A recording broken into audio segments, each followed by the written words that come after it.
Hey, what's up everybody? I'm here today with another Gamemaker Studio tutorial.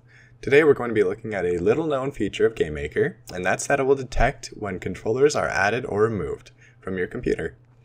Oftentimes I see people polling which gamepads are plugged in at like an in-step event, but that's not a very efficient way of doing things, and it's not necessary because Gamemaker will let us do this automatically.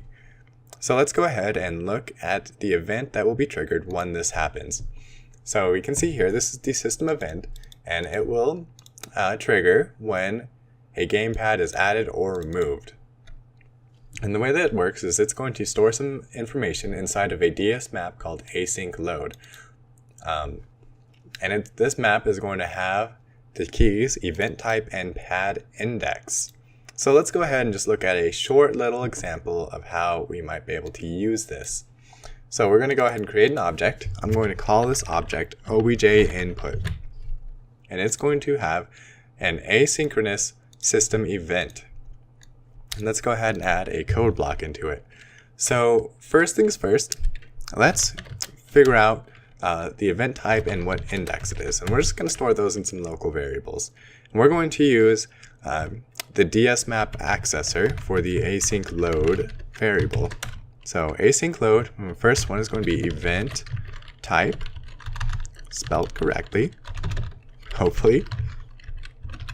And our next one is going to be var index. This is going to be async load, and this is going to be pad underscore index. Alrighty, so let's just do something based on which type it is. So if type is equal to gamepad discovered,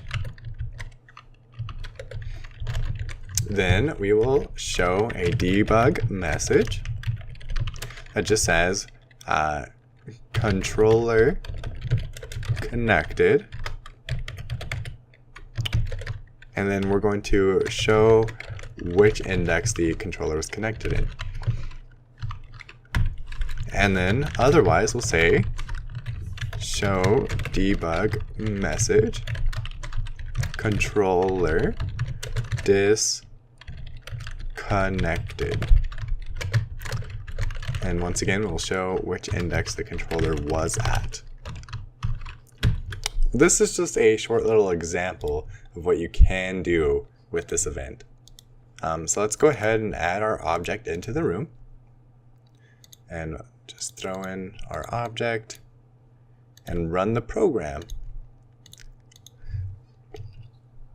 As you can see, this is extremely simple, and you'll be able to see one reason why this is so nice almost immediately. So you can see we have a controller that's been connected, and it is connected at index 4. So you might be wondering, why wasn't it connected at index 1 or 0? And the reason why is because the controller that I have is in a PlayStation 4 controller, which means that it uses the direct input library, which are all registered at indexes starting at index 4. So you can see also, for some reason, whenever you disconnect from or whenever you minimize the program, Gamemaker will disconnect the controller, so it won't get input during those frames when the game is minimized. And once you reopen this, you'll be able to once again receive input. So this is just a nice little input, or a nice little program that will help you in your everyday Gamemaker use. And real quick, I'm just going to show you what happens if I unplug my controller. So I unplugged it. You can hear the little window sound, maybe. And then I plug it back in. You can see that it has been reconnected down here. So it's an extremely nice utility to use for whatever controller needs you have. So thank you guys for watching, and I guess I will see you next time.